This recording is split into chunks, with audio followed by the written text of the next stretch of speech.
అందరికీ జేబీ మహనీయులను స్మరిస్తూ ఈ సమావేశానికి ముఖ్య అతిథులుగా వచ్చేసినటువంటి గౌరవనీయులు పెద్దలు Telangana BSP state vice president గౌరవనీయులు కృష్ణ గారికి, జిల్లా అధ్యక్షులు శ్రీనివాస్ గారికి, జిల్లా కార్యవర్గానికి అందరూ కూడా మనస్ఫూర్తిగా జేబీలు తెలుపుతాను. ఈరోజు సికింద్రాబాద్ జిల్లా కమిటీలో తక్కువ మంది వచ్చినప్పటికీ కొంచెం ఈ సమాజం మీద ప్రేమ ఉన్న మనుషులు ఉన్నారనేది మనం మాట్లాడుకునే ఇంట్రడక్షన్లో తేలింది అనేది నా భావన. మనం ఇక్కడ దాకా వచ్చినామంటేనే మనకు ఈ సమాజం మీద కొంచెం ప్రేమ ఉన్నట్టు అర్థం. ఒకవేళ ఈ సమాజం మీద ప్రేమనే లేకపోతే మనం బీఎస్పీ పార్టీ అంటేనే మనం ఇక్కడికి రాము. ఎందుకంటే బీఎస్పీ పార్టీ డబ్బులు ఇయ్యేది, బీఎస్పీ పార్టీ మందులు ఆపేది. ఈ బీఎస్పీ పార్టీకి ఇప్పుడు ఎలక్టెడ్ లీడర్ లేరు, గెలిచారని నమ్మకం లేదు, అయినా వస్తున్నారు. అంటే ఏదో ఈ సిద్ధాంతంగా ఈ పార్టీలో పూలే అంబేద్కర్ కాన్సీరామ్ కనబడుతున్నాడు. కాబట్టి ఈ దేశంలో వీళ్ళు మన గురించి చేసిరట చూద్దాము అనే ఆలోచనతోని మనలో చాలామంది ఈ పార్టీకి అట్రాక్ట్ అవుతూ ఉన్నారు. కాకపోతే వాళ్ళు వచ్చినప్పటి నుండి వాళ్ళ అనుభవం పెరిగిన కొద్దికే ఆ స్థాయిలో బలం కాకపోవడం వల్లనే మనం ఈరోజు ఈ తెలంగాణ రాష్ట్రాన్ని మనం పాలించలేకపోతున్నామని. ఒకవేళ మనం బలమైతే వచ్చినప్పుడు ఎంత బలం ఉందో మనం ఒక 5-10 సంవత్సరాల తర్వాత మనం బలం పెరిగితే, అంటే రాజకీయంలో బలం అంటే మనకు అనుచరుల వర్గాలు పెరగడమే, అంటే కార్యకర్తలు పెరగడమే, ఓటర్లు పెరగడమే. అట్లా కనుక పెరిగినట్టయితే మనం ఇప్పటికే ఈ తెలంగాణను పాలించే వాళ్ళం. కాకపోతే అంత పెరుగుతలేదు కాబట్టి మనం ఇంకా పాలనకు మనం ఇంకా చాలా కృషి చేయాల్సిన అవసరం ఉంది. అయితే సామాజిక మార్పు అనేది నిరంతర పోరాటం కనుక ఇది ఒక రోజు, ఒక సంవత్సరము, 10 సంవత్సరాలు, 20 సంవత్సరాల్లో, ఇది 30 సంవత్సరాల్లో అయిపోయే పోరాటం కాదు. ఇది ఈ నేచర్ ఉన్న రోజులు జరిగే పోరాటం. మనం బుద్ధుని తీసుకొని మార్పు కోసం పోరాటం చేసిన బుద్ధుడు, లేకపోతే సాహు మహారాజ్, పెరియారు, నారాయణ గురు, జ్యోతిరావు పులే, బాబాసాహెబ్ అంబేద్కర్, మాన్యవర్ కాంశీరామ్ గారు, నేడు మన నాయకురాలు బయన్ కుమారి మాయావతి గారు. అయితే ఇన్ని వందల సంవత్సరాలు, ఒరిజినల్గా మాట్లాడాలంటే 1000 సంవత్సరాల నుంచి సమాజంలో మార్పు కోసం ప్రయత్నం జరుగుతూనే ఉంది. ఆ మహానీయులందరూ కూడా కృష్ణన్న గారు అన్నట్టు వాళ్ళు చనిపోవడం కాదు, వాళ్ళ జీవితాన్ని ఈ సమాజానికి త్యాగం చేసేవారు. త్యాగం చేయడం అంటే ఏంటి? తన కుటుంబాన్ని ప్రేమించిన దానికంటే కూడా ఈ సమాజాన్ని అంతకంటే 1000 రెట్లు ఎక్కువ ప్రేమించిన కనుకనే ఈరోజు మనం ఈ తమ్ముడు ఒక మాట అన్నాడు, 2025లో హైదరాబాద్ మహానగరంలో నా కులం పేరు మాదిగా చెప్తే నాకు ఇల్లు ఇయ్యలేదు అన్నాడు. ఈ తమ్ముడు ఏమన్నాడు ఈరోజు మాట్లాడుకుంటా, 2025లో ఈ మహానగరంలో, ఇది ప్రపంచంలో నెంబర్, అంటే ఒక 4-5 నగరాలలో ఒక నగరంగా హైదరాబాద్ ఉన్నది. హైదరాబాద్ నగరంలో కులం పేరు చెప్తే నాకు ఈరోజు ఇల్లు ఇవ్వలేదని మాట్లాడాడు. మరి అట్లాంటి కుల వివక్షత ఉన్న ఈ దేశంలో 1000 సంవత్సరాల నుంచి వాళ్ళందరూ పోరాటం చేస్తే అదే మహానగరంలో ఇలా మనం సెంటర్లో మనం ఇక్కడ కూర్చొని మీటింగ్ పెట్టుకుంటామంటే ఈ మహానీయులు వాళ్ళు ఎంత కష్టం చేసి వాళ్ళ పిల్లల కంటే, వాళ్ళ తల్లిదండ్రుల కంటే, వాళ్ళ వ్యక్తిగత జీవితాల కంటే మన కోసం లక్షల రెట్లు ఎక్కువ త్యాగం చేసిరు. కాబట్టి ఈరోజు మహానగరం మధ్యలో మనం కూర్చోగలిగాము. ఒకవేళ ఈ దేశంలో కనుక బాబాసాహెబ్ అంబేద్కర్, అంటే పూలే గారి కోసం రికార్డు కాలేదు, బాబాసాహెబ్ అంబేద్కర్ కనుక రాజ్యాంగాన్ని పొందుపరచకుంటే, లేకపోతే బాబాసాహెబ్ అంబేద్కర్ 3000 సంవత్సరాల చరిత్ర అధ్యయనం చేసి ఇంగ్లీషులతో యుద్ధం చేసి ఈ దేశంలోని మనవాళ్ళతో యుద్ధం చేయకపోయినట్టే ఈరోజు పూలే గారు మనకు బొమ్మ కనబడి ఉండేది కాదు. అదేవిధంగా మాన్యవర్ కాంశీరామ్ గారు మరి ఈ దేశంలో ఉన్న మహానీయులందరినీ సావు మహారాజు, పెరియారు, నారాయణ గురు దేశమంతా తిరిగి అందరు ఫోటోలు బయటికి తీసి మొత్తం ఫోటోలు ఈ దేశానికి మొత్తం పరిచయం చేసి ఈరోజు మనకు కనబడుతున్నాయి. అంటే బహుజన్ సమాజ్ పార్టీ గెలుపు, బీఎస్పీ మన కాంశీరామ్ గారు గెలుపును విజయాన్ని సాధించగలిగారు కాబట్టి మరి ఫోటోలన్నీ కూడా ఇక్కడ ఉన్నాయి ఈ దేశంలో. లేకపోతే విజయం లేకపోతే ఈ ఫోటోలు ఉండే పరిస్థితి ఉండేది కాదు. కాబట్టి సోదరులారా, విజయం అనేది మార్పును సాధిస్తుంది, విజయం అనేది నమ్మకాన్ని ఇస్తుంది. కాబట్టి ఈ దేశంలో కానీ ప్రపంచంలో కానీ మనిషి నిజాయితీగా పనిచేస్తే, మనిషి ఏ సమస్య అవుతుందో ఆ సమస్యను ప్రేమించగలిగితే ఆ సమస్య పరిష్కారం కాని సమస్య ఈ ప్రపంచంలో ఈ దేశంలో లేదు. మరి ఈరోజు మనము ఉత్తరప్రదేశ్లో ఈ హైదరాబాద్ నగరంలో కావచ్చు, తెలంగాణలో కావచ్చు, ఉత్తరప్రదేశ్లో ఉన్నంత వివక్షత కావచ్చు, అణచివేత కావచ్చు, దాడులు కావచ్చు, అవన్నీ లేవు. మన తెలంగాణ కంటే మన ఆంధ్రప్రదేశ్ కంటే 1000 రెట్లు ఎక్కువ ఉత్తరప్రదేశ్లో ఉంటుంది. కానీ ఉత్తరప్రదేశ్లో రాజ్యం వచ్చింది. ఎట్లా వచ్చింది? ఉత్తరప్రదేశ్లో కాంశీరామ్ గారు, బైండి మాయావతి గారు మనిషికి తిరిగి what is Phule, what is Babasaheb Ambedkar, what is caste, ఈ అణచివేత ఏంటి, ఎందుకు వచ్చింది, ఇది ఎట్లా పోతుంది అనే కాడ వాళ్ళు అంబేద్కర్ను, పూలేను, సావు మహారాజును, పెరియార్ అందరి చరిత్రలను ఒక్కొక్క మనిషికి అర్థమయ్యేటట్టు చెప్పుకుంటూ వచ్చింది. కాబట్టి ఉత్తరప్రదేశ్లో అది సాధ్యమయ్యింది. ఆ విజయం నమ్మకం ఇచ్చింది. కాబట్టి ఈరోజు 2025లో బీఎస్పీ పార్టీ సికింద్రాబాద్ జిల్లాలో మనం ఇక్కడ మీటింగ్ పెట్టుకోగలిగాం. ఒక విజయం ఎన్నో సంవత్సరాలు నమ్మకాన్ని ఇస్తుంది. ఒక విజయం ఎన్నో సంవత్సరాలు, డెకేలు నమ్మకాన్ని ఇస్తుంది. ఆ కాంశీరామ్ గారు ఇచ్చిన విజయమే ఈరోజు మనం ఇంకా ముందుకు నడిపిస్తుంది. బైంజీ గారు ఈ దేశంలో ఇంకా ఉన్నది కాబట్టి ఒక నమ్మకం, ఒక రక్షణ లాగా ఈ దేశానికి అణగారిన వర్గాల ప్రజలకు బైంజీ గారు ఉన్నారనే విషయం మీకు అందరూ గుర్తు చేస్తాను. కాబట్టి సోదరులారా, మనం ఎప్పుడు కూడా బలహీనంగా ఆలోచన చేయకూడదు. ముఖ్యంగా ఈ అణగారిన వర్గాలు అందరూ కూడా రాజకీయాలు అంటే డబ్బు తప్ప వేరే లేదండి. డబ్బు ఏకపోతే రాజకీయాలు చేయలేమనేది ఒక ప్రొపగండలా, లేకపోతే ఒక రాంగ్ ఆలోచనలా మనోళ్ళందరూ కూడా విజయాన్ని సాధించకుండా అట్లే ఉండిపోతా ఉన్నాం. నేను అంటున్నానండి, బాబాసాహెబ్ అంబేద్కర్ గారి దగ్గర ఏం డబ్బు ఉంది? బాబాసాహెబ్ అంబేద్కర్ దగ్గర ఏం డబ్బు ఉండేది?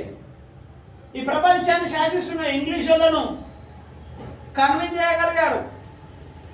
ఈ ప్రపంచాన్ని శాసిస్తున్న ఇంగ్లీష్ వాళ్ళను మన వర్గాల గురించి, మన జాతులకు జరిగే అన్యాయాల గురించి కన్విన్స్ చేయగలిగాడు.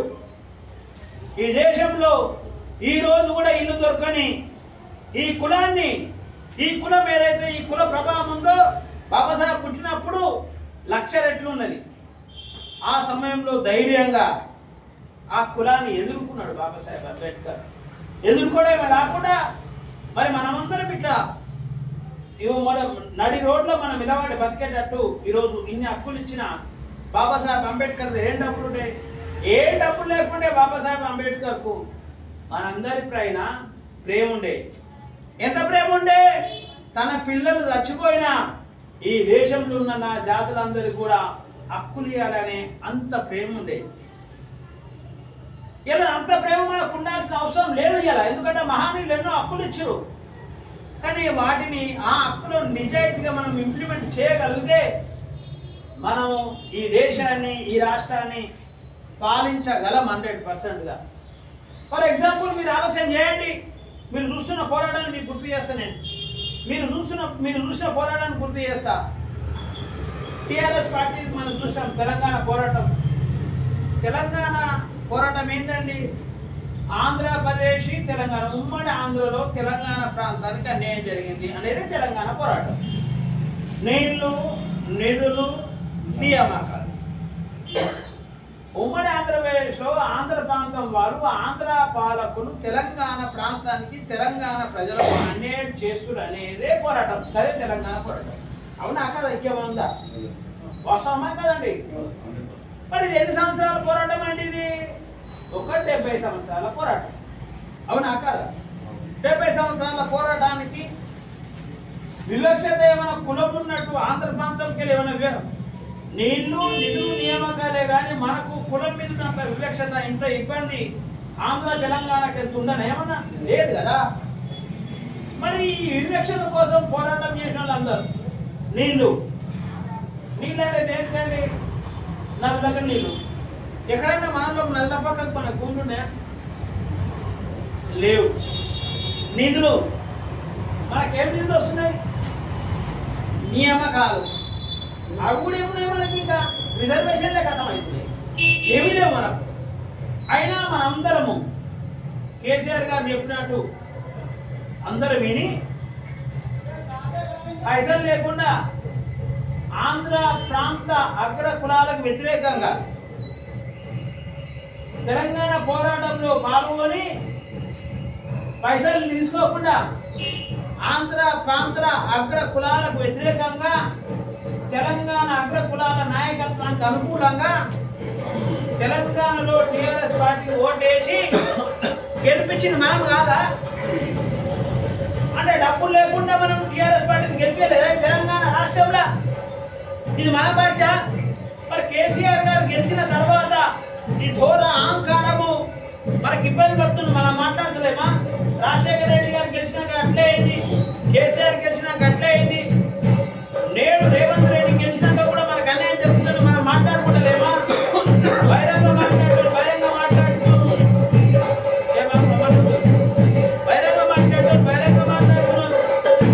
ఇంటర్నల్గా మాట్లాడుతున్నారు. కానీ మనము ఆంధ్ర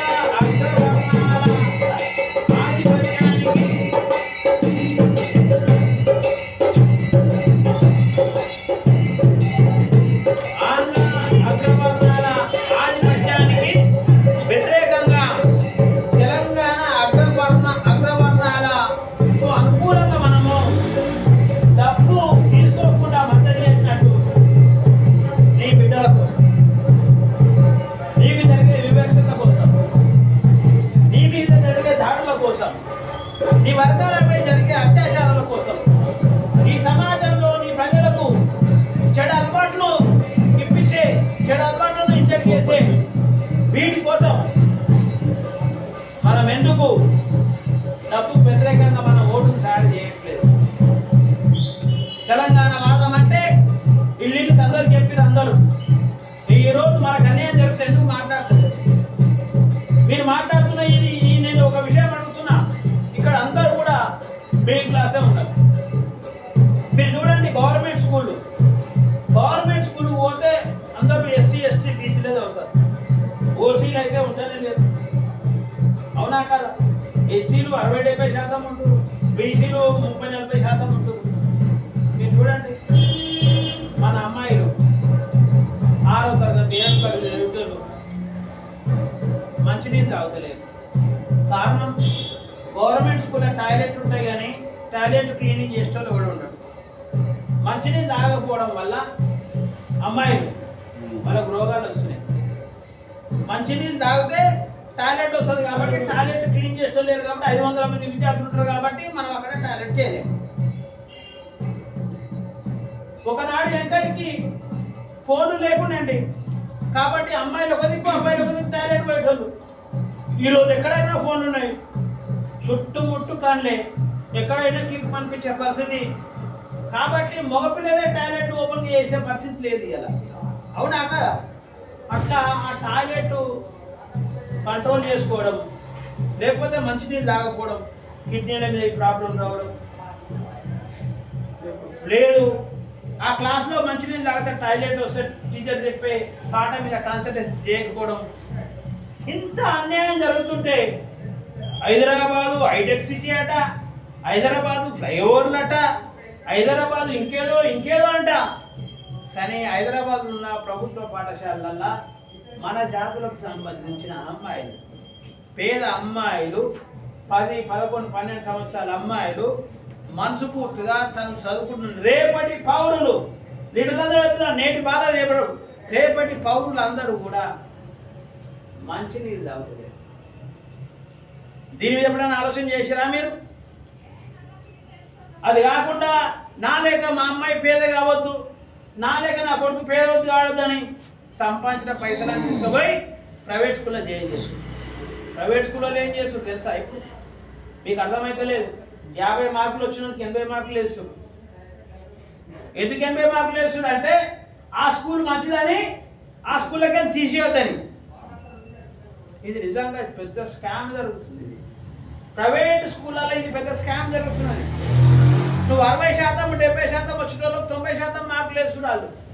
అదే 60%, 70%, 6, 7, 8 వచ్చిన వాళ్ళు 10వ తరగతిలో ఎందుకు వస్తలేవండి? ఇంటర్మీడియట్ ఎందుకు వస్తలేవండి? డిగ్రీలో ఎందుకు వస్తలేవండి? మీరు చూడండి, 60% వచ్చిన మార్కులు వచ్చిన వాళ్ళు ఇంటర్మీడియట్ కంప్లీట్ చేసిన చాలా తక్కువ శాతం ఉంటారు. 80% 10వ తరగతిలో పాస్ అయితే 10-15% కంటే ఎక్కువ ఇంటర్మీడియట్ కంప్లీట్ చేసలేరు. 5-6% కంటే డిగ్రీ కూడా బయటకు తీసుకొస్తలేరు. అరే ఇవన్నీ ఎక్కడ మోసం జరుగుతుందనే కాడ నువ్వు ఆలోచన చేస్తే నీకు బాధ అనిపిస్తుంది. నీకు బాధ అనిపిస్తే నువ్వు పని చేయడం మొదలుపెట్టుకో. ఈరోజు బహుజన సమాజ్ పార్టీ బలం కాదని మాట్లాడుతారు. ఈ తమ్ముడు ఉన్నాడు, ఈ తమ్ముడు జరిగిన అన్యాయానికి ఒక 10 మంది తనని ఇష్టపడే తన కులస్తులను, తను ఇష్టపడే తన చుట్టాలను, తను ఇష్టపడే దోస్తులను 20 మందిని తేలేడా తమ్ముడు? ఈ తమ్ముని కన్విన్స్ చేసే కాడ ఈయన ఫెయిల్ అవుతాడు, ఈయన కన్విన్స్ చేసే కాడ నేను ఫెయిల్ అవుతున్నా. నేను ఈయనను కన్విన్స్ చేస్తే ఈయనను కన్విన్స్ చేస్తాడు, ఈయన వాళ్ళని కన్విన్స్ చేస్తాడు. ఎందుకు జరగదండి? ఎందుకు జరగదు? నెక్స్ట్ మీటింగ్లో ఈ తమ్ముని తోరి నేను 20 మందిని మీటింగ్ తెప్పించే బాధ్యత నేను తీసుకుంటా. ఎట్లా తమ్ముడు నేను చూస్తా. ఎందుకు జరగండి? తనకు జరిగిన అవమానము ఇంకొకటి జరగవద్దని ఆలోచన ఉంటుంది కదా, ఆ ఆలోచించేటట్టు చేసే బాధ్యత నాయకులుగా మన మీద ఉండాల్సిన అవసరం లేదు. మరి నిజంగా మనం ఇంటి చదువుకున్న మన ఉద్యోగాలు వస్తలేవు, రిజర్వేషన్ లేవు, రిజర్వేషన్ ఉన్నాయని మాట్లాడుతున్నారు. బీటెక్ చదువుకున్న తమ్ముడు, ఎంటెక్ చదువుకున్న తమ్ముడు ఏం ఉద్యోగాలు? ప్రైవేట్ రంగంలో రిజర్వేషన్ ఇస్తే మనకు వస్తాయి ఉద్యోగాలు. గవర్నమెంట్ ఏమో ఉద్యోగాలు ఇవ్వరు, ప్రైవేట్ రంగంలో రిజర్వేషన్ ఇవ్వరు. గవర్నమెంట్ ఉద్యోగాలు ఏమేవి, ప్రైవేట్ రంగంలో రిజర్వేషన్లు ఇవ్వరు. కాలేజీలు ఏమో వేలు పెంచుతారు. లక్షల మంది స్టూడెంట్స్, ఇంజనీరింగ్ స్టూడెంట్స్, మరి ఉద్యోగాలు ఎట్లా? కాబట్టి ఒకటి చదువుకుంటూ ఒకటి చేసుకోవాలనే పరిస్థితి వచ్చింది. అది కేవలం టీఆర్ఎస్, కాంగ్రెస్, బీజేపీ అనే విషయం ఈ విద్యార్థులకు తెలియాల్సిన అవసరం ఉంది. ఇది చెప్పాల్సిన బాధ్యత మన మీద ఉన్నది. కాబట్టి సోదరులారా, నేను మీ అందరికి ఒకటే చెప్తున్నా, మీరు నిజంగా ఈ సమాజం మీద ప్రేమ ఉంటే ఒక మనిషి 10 మందిని తయారు చేయండి. ఎందుకు? ఈ తమ్ముడు 10 మందిని చేరేడా, ఆ అన్న 10 మందిని చేరేడా, ఆ తమ్ముడు 10 మంది చేరేడా, ఈ అన్న 10 మంది చేరేడా, ఈ తమ్ముడు 10 మంది చేరేడా, ఈ అన్న 10 మంది చేరేడా, నేను 10 మందిని చేరేనా, అన్న 10 మందిని చేరేడా, కృష్ణ 10 మంది చేరేడా, సికింద్రాబాద్ మీటింగ్, జిల్లా మీటింగ్ 500 మందితో కాదు అంటున్నా నేను. ఎందుకు కాదండి? మీరు వద్దు అనుకుంటే కాదు, మీరు చేయాలనుకుంటే అవుతుంది. మీరు వద్దు అనుకుంటే చేయొద్దు అనుకుంటే కాదు. మీరు అందరు కలిసి 500 మంది మీటింగ్ చేయాలనుకుంటే అవుతుంది. వీళ్ళు ఉన్నోళ్ళే కలిసి చేయాలనుకుంటే కూడా అవుతుంది. కాదా? కాదా తమ్ముడు? కాదా అన్న చెప్పాను, చెప్పు. ఏమే కాదా? మేమే కాదా? అవుతుందా కాదా? అన్న 50 మంది తీసుకురాలేడా? ఈ అన్న తీసుకురాలేడా? ఈ అన్న తీసుకురాడా? అన్న తీసుకురాలేడా? అన్నది రెడైనా నాకు పరిచయం ఉన్న మంది నేను 50 మంది తీసుకొస్తాను కదా హైదరాబాద్కి వెళ్ళి. ఎందుకు 500 మంది బిఎస్పీ మీటింగ్ కాదండి సికింద్రాబాద్లో? ఒక నెల డేట్ పెట్టండి. మీరు ఒక నెల డేట్ పెట్టండి. సికింద్రాబాద్ మొత్తం జిల్లా మీటింగ్ 500 మందికి తగ్గకుండా మీటింగ్ పెట్టే బాధ్యత ఇష్టాలతో పాటు నేను తీసుకుంటాం. మేమిద్దరం కలిసి ఎట్లా పెట్టాలో మనం చూసుకుందాం. ఎందుకు కలవండి? ఎవరికి వివక్షత లేదు, ఎవరికి పేదరికం లేదు, ఎవరి పిల్లలకు చదువుల పంచాలు లేదు, ఎవరికి ఫీజుల బాధ లేదు, ఎవరికి ఉద్యోగాల బాధ లేదు, ఎవరికి రోగాల బాధ లేదు. ఎందుకండి ఫ్లైఓవర్లు ఇల్లు కడుతున్నారు? ఎందుకు ఉస్మానియా హాస్పిటల్ బాగా చేసలేరు? ఎందుకని ఇన్ని ఫ్లైఓవర్లు కడుతున్నారు? ఎందుకు గాంధీ హాస్పిటల్ బాగా చేసలేరు? ఊరూరికి బెల్ట్ షాపులు తీసుకొస్తారు. ఊరూరికి ఎందుకు మన మెడికల్ క్లినిక్లు తీసుకురావట్లేదు? ఒక leader, Congress leader, TDP leader, TRS leader, BJP leader మీటింగ్లల్లా ఒక్కరి స్పీచి, అయ్యా ఎనగారిన వర్గాలు అందరూ కూడా మంచి చదువుకోరు, చెడాలి వాళ్ళకు దూరం ఉండరు, పని చేయకుండా ఇంటికాడ ఉండకండి, చదువుకోకపోతే పని చేయండి, ఏదైనా ఒకటి ఉద్యోగం చేయండి, దుబారా ఖర్చులు చేయకండి, చెడాలి వల్ల గ్రో కాకుండా అని ఒక్క మాట చెప్పాక విన్నారా మీరు? విన్నారా అండి? వాళ్ళే మందు తాపిస్తారు, వాళ్ళే పైసలు ఇస్తారు, వాళ్ళే అన్ని ఫ్రీ నేర్పిస్తారు. మళ్ళీ ఈ జాతరన్నీ కూడా నాకు అడుగుతున్నాయని మళ్ళీ ప్రచారం చేస్తారు. ఎవరండి ఫ్రీగా ఇవ్వడం వల్ల తీసుకొని బాగుపడ్డారు? ఎవరు ఇప్పటిదాకా చెప్పండి, నాకు చెప్పండి మీరు. కాబట్టి సోదరులారా, బాబాసాహెబ్ అంబేద్కర్ గారి గురించి ఆలోచించారు. ఈరోజు మనం అందరూ కూడా 5 సంవత్సరాలకు ఒకసారి మన దగ్గరికి ఓట్ల కాడికి వచ్చి వందల వేల లక్షల కోట్లున్న లీడర్లు అందరూ వచ్చి నీ కడుపులో దండం పెట్టి నీ నోట అడుగుతున్నారు. నీకా ఏమన్నా? నీ వల్లనా ఏమన్నా? బాబాసాహెబ్ అంబేద్కర్ నీకు ఓటు ఇచ్చిండు. ఎట్లా ఇచ్చిండు? బాబాసాహెబ్ అంబేద్కర్ ఓటు ఇచ్చింది అంటున్నారు తప్ప ఈ దేశంలో నీకు ఓటు వద్దన్న ఉన్నారా సంగతి నీకు తెలియదు. ఎవరు వద్దాను ఈ దేశంలో? ఇంగ్లీషులతో మనకు ఓటు లేదు ఈ దేశంలో. మీకు తెలుసుకోవాల ముందు అంశం ఏంటంటే ఈ దేశంలో మనకు ఓటు హక్కు లేదు. అయితే స్వతంత్రంతో పాటు వచ్చే ముందంలో ఈ దేశానికి ఏమేం కావాలన్నా మాట్లాడినప్పుడు ఇంగ్లీషులతో బాబాసాహెబ్ అంబేద్కర్ ఓటు హక్కు గురించి మాట్లాడితే గాంధీ గారు ఏమన్నాడైనా, అయ్యా భూమి ఉండాలి, డబ్బు ఉండాలి, చదువు ఉండాలి అన్నాడు. మరి ఏం భూమి? డిగ్రీ ఉండాలని చెప్పింది కదా. ఇక్కడ డిగ్రీలో చాలా మంది కదా 6 నుంచి 10 ఎకరాల భూమి ఉండాలని చెప్పాడు. మరి ఎవరికి ఉంది? ఇక్కడ ఇన్కమ్ ట్యాక్స్ కట్టాలన్నాడు. మరి ఎవరు కడుతున్నారు? ఇక్కడ అంటే ఏమన్నా కడుతుంది ఇక్కడ మనకు? ఒకనాడు ఈ దేశానికి మహాత్మని చెప్తున్న గాంధీ గారు భూమి, డబ్బు, చదువు ఉంటేనే ఓటు హక్కు ఇవ్వాలన్నాడు. అప్పుడు బాబాసాహెబ్ అంబేద్కర్ అంటాడు, అయ్యా ఈ దేశంలో మీరన్న కండిషన్ చేస్తే నాకు ఒక్కోటి కూడా వచ్చే అవకాశం లేదు. ఈవెన్ నాకు కూడా వచ్చే అవకాశం లేదు, ఎందుకంటే నాకు చదువు ఉంది కానీ నాకు భూమి లేదు. ఈ దేశంలో బాబాసాహెబ్ అంబేద్కర్కి ఓటు హక్కు రాకపోతే ఇంకా ఎవరికి వస్తుంది? నీ కుట్ర ఆఖరికి నేను కూడా నా ఇష్టపూర్వకంగా ఓటేయనట్టు ప్లాన్ గీస్తున్నారు మీరు. కాబట్టి ఇది ఒప్పుకో, నేను నీకు ప్రపంచ చరిత్ర తెలియదు అని అంటాడు బాబాసాహెబ్ అంబేద్కర్. ఎవరిని అంటాడు? గాంధీ గారిని. Mister Gandhi, you don't know the history of the world అంటాడు.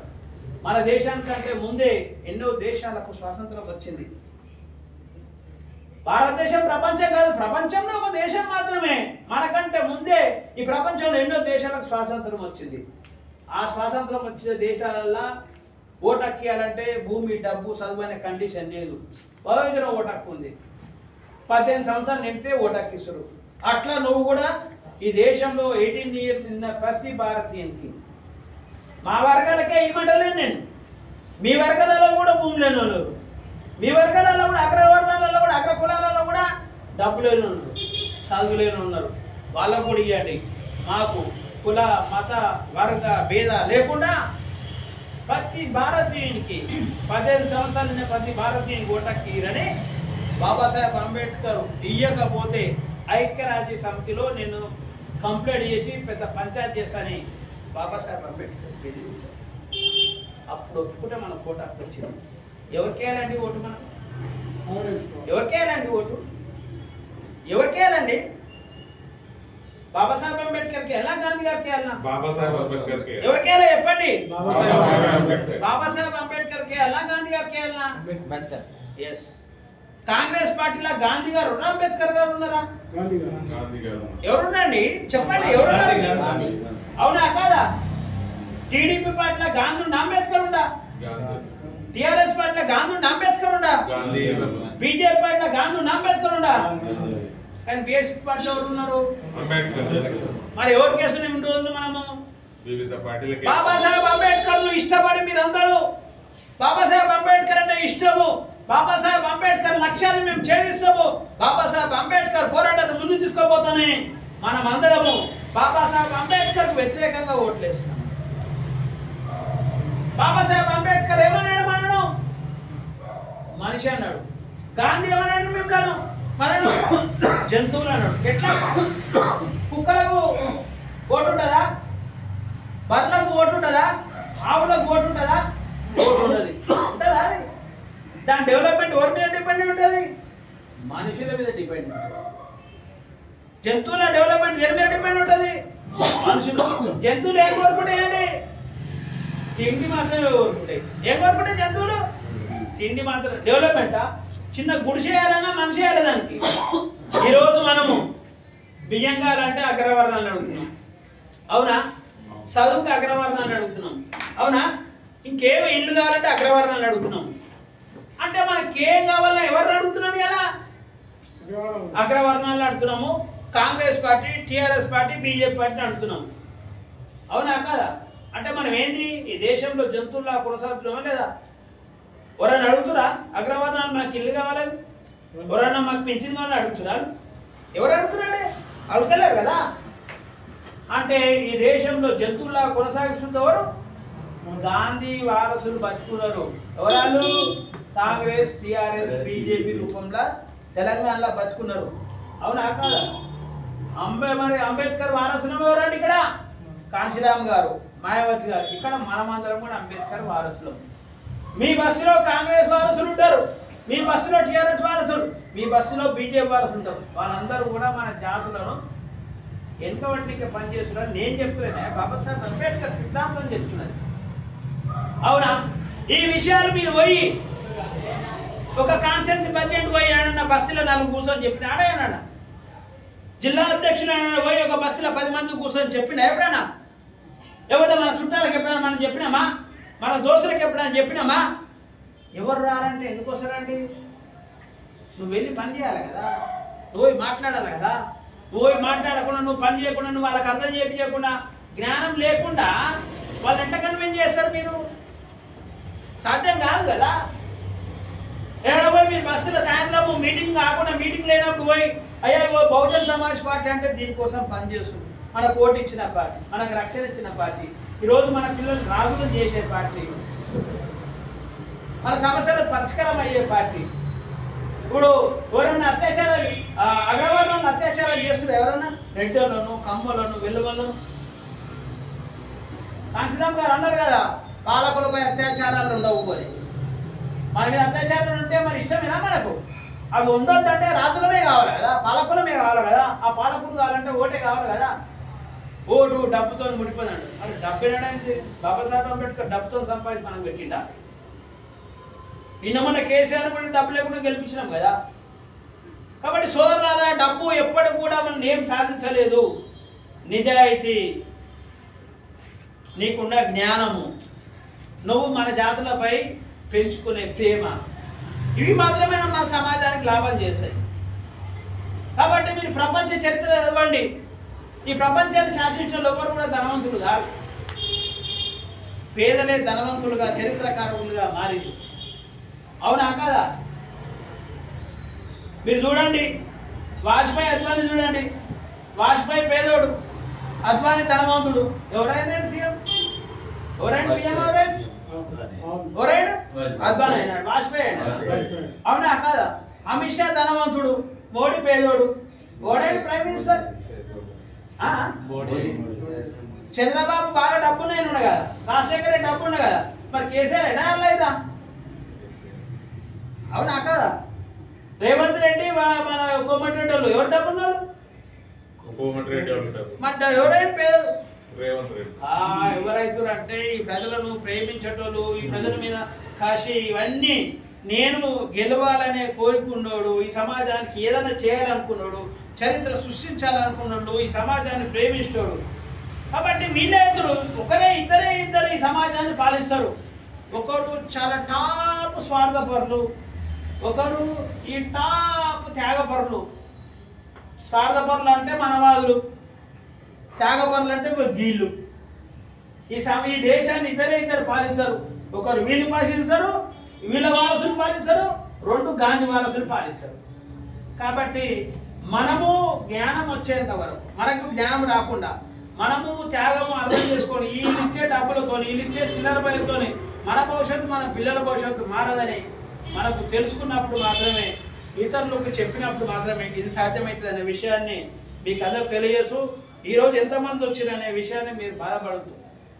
కానీ నెక్స్ట్ మీటింగ్ మాత్రం ఒక్కొక్క మనిషి ఒక 20 మందిని తీసుకురావడానికి ప్రయత్నం చేయాలి. నేను కూడా ఒక 20 మందిని, నేను రంగారెడ్డి జిల్లా కదా అయినా నేను హైదరాబాద్లోకి వెళ్ళి ఒక 20 మందిని నేను బహుజన్ సమాజ్ పార్టీ మీటింగ్ తీసుకొచ్చి మనమందరం కూడా సక్సెస్ చేద్దామనే ఆలోచన మీ అందరికీ రిక్వెస్ట్ చేస్తూ, మరి ఎందుకు ఈ రాష్ట్రంలో బహుజన్ సమాజ్ పార్టీ అధికారం రాదు, ఎందుకు హైదరాబాద్లో బలంగా లేదు? స్లమ్ములు లేవండి, 1600 స్లమ్ములు ఉన్నాయి. మనం మా పేదలం, మన ఓట్లు మనం వేసుకుంటే వాళ్ళ పైసల వల్ల మనం ఏమైనా స్లమ్ములు ఏమైనా కాలనీలుగా మారాయా? మారలేదు కదా. కానీ ఆ ఓట్లు మన పార్టీకి వేస్తే ఆ స్లమ్ములు కాలనీలుగా మారుతాయి. 50 సంవత్సరాల నుంచి ఆ స్లమ్లు అందరూ కూడా కాంగ్రెస్, టీఆర్ఎస్, బీజేపీ ఓట్లు వేస్తున్నారు. కానీ స్లమ్లుగానే ఉన్నాయి. కానీ నువ్వు అదే స్లమ్లు బీఎస్పీ పార్టీకి ఓట్లు వేస్తే ఆ స్లమ్లు కాలనీగా మారుతాయి. మనం వేయమండి ఫ్లైఓవర్లో, ఎందుకు వేస్తామండి? మనం స్లమ్లనే కాలనీలుగా మారుస్తాం. మనం గవర్నమెంట్ స్కూల్ ప్రైవేట్ స్కూల్ కంటే మంచిగా చేస్తాం. గవర్నమెంట్ హాస్పిటల్ ప్రైవేట్ స్కూల్ కంటే ప్రైవేట్ హాస్పిటల్ కంటే మంచిగా చేస్తాం. మనము బియ్యం తీసుకునేటట్టు తయారు చేయం, బియ్యాన్ని సంపాదించేటట్టు తయారు చేస్తాం. అప్పుడుగా మనము మన ప్రజలందరూ బాగుపడేది. కాబట్టి సోదరులారా, మీరందరూ కూడా పూలేను, అంబేద్కర్ గారిని, బాబాసాహెబ్ కాంశీరామ్ గారిని, నేడు మన మాయావతి గారి అందరినీ అర్థం చేసుకొని ముందు మన ఇంట్లో చెప్పండి. తమ్ముడు భార్యకు అర్థం కావాలి, ఆయన అన్నమ్మకు అర్థం కావాలి, అయ్యమ్మకు అర్థం కావాలి, అన్న భార్యకు, అన్న వదినకు, అన్నోళ్ళ ఇంట్లో అందరికి అర్థం కావాలి, మా ఇంట్లో అందరికి అర్థం కావాలి, వాళ్ళ ఇంట్లో అందరికి కావాలి. ముందు మన కుటుంబంకి వెళ్ళి సమాజానికి తీసుకుపోవాలి, చుట్టాలకు తీసుకుపోవాలి, దోస్తులకు తీసుకుపోవాలి. మనం తీసుకుపోవాలి అనుకుంటే తీసుకుపోగలుగుతాం. జ్వరం వచ్చిందని స్కూల్లో పిల్లల్ని స్కూల్ పంపించకుంటున్నామా? కాబట్టి మనం అందరం కూడా మనసు పెట్టి పనిచేసి 100% సాధ్యమవుతుంది.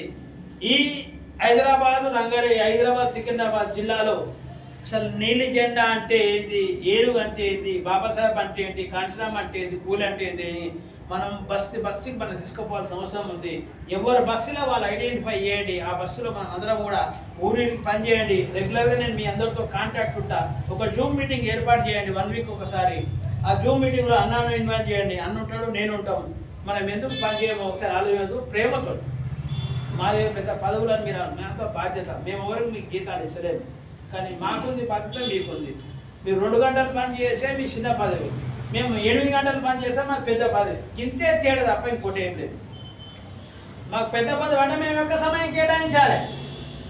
మేము ఎక్కువ సమయం కేటాయించకుండా మాకు పెద్ద పదవి ఉన్నా వేస్టే. కాబట్టి చిన్న పదవి ఉంటే నువ్వు తక్కువ సమయం కేటాయించాలి. కాబట్టి నేను ఎక్కువ మంది లీడర్లు తయారు చేయాలి, నువ్వు ఎక్కువ మంది క్యాడర్ కలవాలి.